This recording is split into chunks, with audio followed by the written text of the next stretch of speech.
Hello everyone, আশা করি তোমরা সবাই খুব ভালো আছো। তো আজকে তোমাদের সাথে শেয়ার করছি সারাদিন আমি কি কি খেয়েছি। আশা করি তোমাদের ভালো লাগবে। তো প্রথমেই সকালে 4টে আমন্ড আর কিশমিশ খেয়ে নিয়েছিলাম। এগুলো আমি সারা রাত্রির ভিজিয়ে রেখেছিলাম। দেন খেয়েছিলাম চা আর বিস্কিট। তো আমি এখানে চিনি ছাড়া চা খাই, বাট দুধ চা খেতে খুব ভালো লাগে। তো তোমরা যদি দুধ চা ছাড়া র চা খেতে ভালোবাসো অবশ্যই কমেন্ট করে জানিও, কারণ অনেকেই আছো র চা খুব ভালো লাগে। আমিও র চা খেয়ে নিই মাঝে মাঝে, কিন্তু র চা আমার অতটা ভালো লাগে না। দেন একটা বিস্কিট দিয়ে চা খাওয়ার পরে ব্রেকফাস্টে খেয়েছিলাম 1 গ্লাস ছাতুর জল। দুপুরে লাঞ্চটা বাইরে করেছিলাম, তো 2 রকমের তরকারি ছিল, আলু সয়াবিন, আরেকটা তরকারি ছিল, আমের চাটনি ছিল, পাঁপড় ছিল, ভাত আর ডাল ছিল। আর বিকেলে বাড়িতে এসে মা করে দিয়েছিল সুন্দর মায়ের হাতের আলু পেঁয়াজ দিয়ে চাউমিন।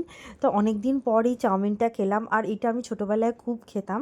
আশা করি তোমাদের সবাইকারও খুব প্রিয় এই চাউমিনটা। আর এই চাউমিনটা দেখবে তোমরা বাইরে কোথাও পাবে না।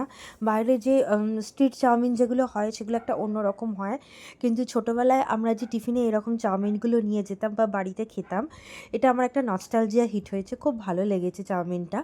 দেন বিকেলে আবার চা বিস্কিট খেয়ে নিয়েছিলাম, তারপরে খেয়েছিলাম আলুর চপ আর মুড়ি। তো আলুর চপটা দুটো খেয়েছিলাম, আর আলুর চপটা খেতে খুব টেস্টি ছিল।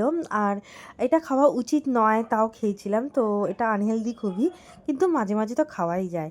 আর রাত্রিরে খেয়েছিলাম দুটো রুটি, একটা গোটা আম, আর অল্প ঘুগনি, আর 1 গ্লাস দুধ দিয়ে দিনটা শেষ করেছিলাম। ভিডিওটি ভালো লাগলে লাইক করো, চ্যানেলটাকে সাবস্ক্রাইব করো। তোমাদের একটু লাইক আর সাবস্ক্রাইব আমাকে এগিয়ে যেতে মোটিভেট করে। আর ভালো থেকো সবাই, লাভ ইউ অল।